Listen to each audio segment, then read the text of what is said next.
But it is just cool. And it's very, very entertaining when I bring like sixth grade classes in here. They love watching the gym open.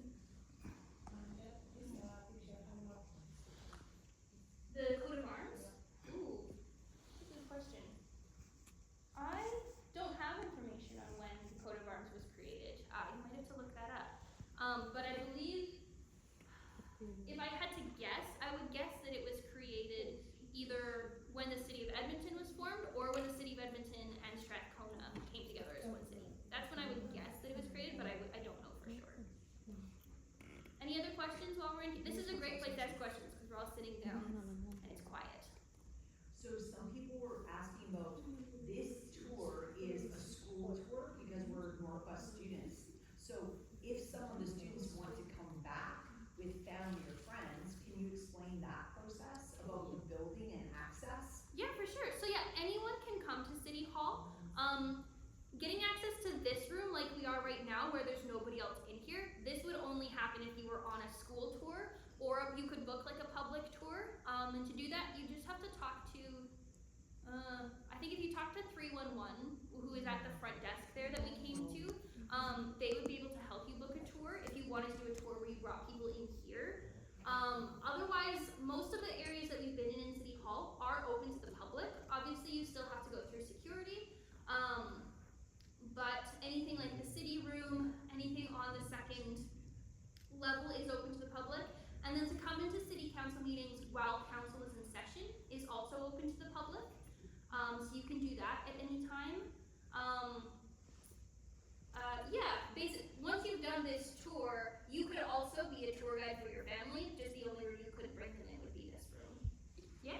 So the city hall is built in 1957 or 1989? Ooh, so the city hall before this one was built in 1957. This one. City block. Oh, okay, wait. Or city center. So, here, we'll go back over this. So the Civic Center was the first one, 1893 to 1912. Yeah. Then it was the Civic Block from 1912 to 1957. Yeah, I get it. Then there was a different city hall from 1957 to 1989. And then our current city hall, I thought it was built in 1992. Let me see.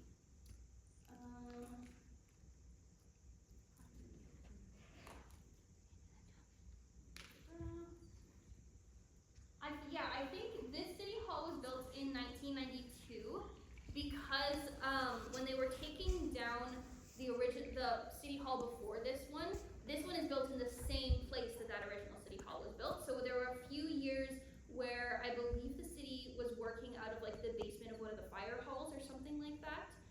So this one was officially built in 1992, I think, whereas the other one was taken down in 1989. So there's You mean that city center is the first city hall? the Civic Center, yes, was the first city hall. Okay. Then Civic Block.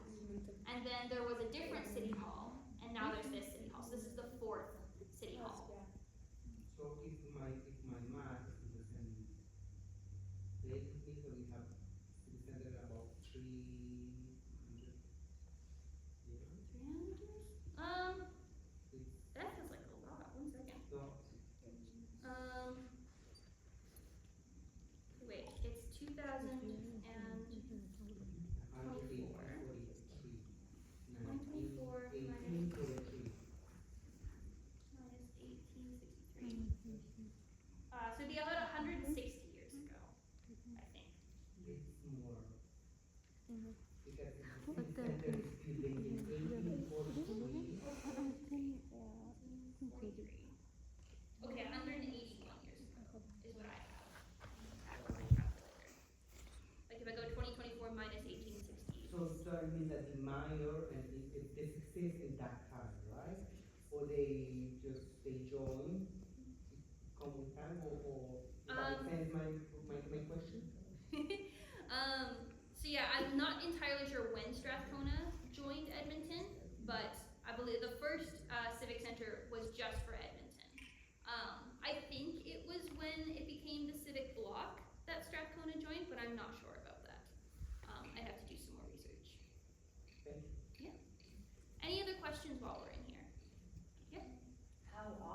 do they have meetings? How often do they have meetings? Fairly regularly. They meet at least once a week, I believe. But sometimes they'll have more meetings throughout the week. You can look and see the schedule on the city's website for when they're having city council meetings. Recently, they had been having a lot more because they were discussing a really important issue that's being debated called 15-minute cities or walkable cities, which would basically mean that if you were anywhere in Edmonton, there would always be everything you would need to sustain yourself within a 15-minute walkable distance. So you'd always be within 15 minutes of a grocery store, different things like that. And so that's been a very heavily debated issue,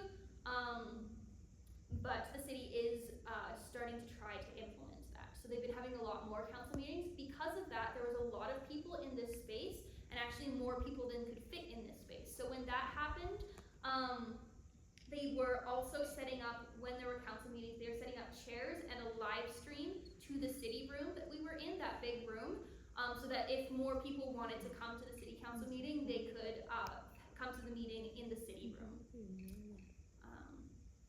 They meet fairly regularly, more often if there's more issues and less often if there's less issues. I've never seen them have a meeting on Friday though, which is why I was pretty confident we could come in here today. Any other questions? Yeah? If a meeting is held here, the visit, it is open, the place is for visitors? Yeah, as long as the city hall is open, that means they're open for visitors. They've changed the hours a bit since we added more security. But I think usually it's open from 8 a.m. to 4 p.m. on weekdays, and then on the weekends it's less. I think it's like 9 or 10 a.m. to 3 or 4 p.m. But as long as it's within the opening hours, we are open to the public. Just this room specifically, and obviously the council's offices, those are either you're on a tour or you're there by appointment. But definitely the city room is always open to the public. My question is, if it is the meeting is here, if they are meeting here, they can visit, it is open the visit. Yes, so if they're in a meeting in here, then yes, usually the meeting is open to the public. Sometimes they do have private sessions for council meetings. I've only seen it happen a few times, and it just depends if it's like if it's an issue that, I don't know, just requires more control, like especially if there's like, maybe different crime things, that there's like confidential things within about those issues.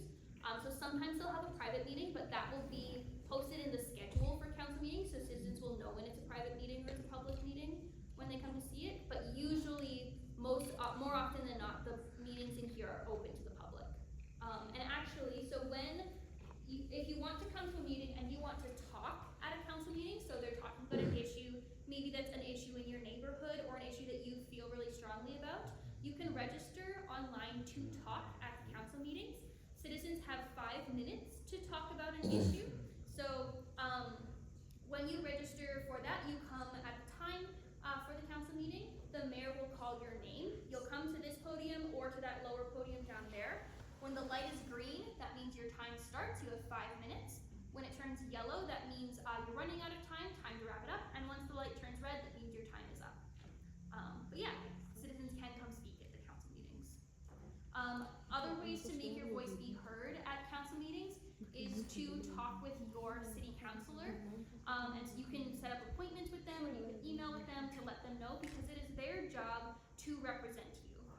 They are elected based on the different wards. So you can see underneath the name of the councilor is also the name of a ward. So that name corresponds to a different section of Edmonton. So those councilors are elected in those specific areas because they're meant to represent the people who live in those areas. Just to make it a bit easier, so if you live in Edmonton, you don't have to contact all of the different councilors. You can go to your specific councilor. If that specific councilor isn't listening to you, then you could go to some other ones or the mayor. But usually they're pretty good about listening to the people in their wards. Yeah. So, I'm sorry, I forgot your name. My name's Natalie. Natalie. So Natalie, I have a counselor, and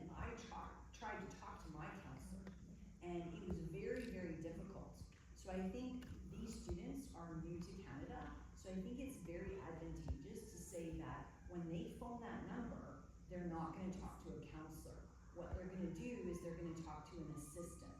Mhm. And that assistant is gonna try and help me or them, and then maybe there's a chance you get to talk to the counselor.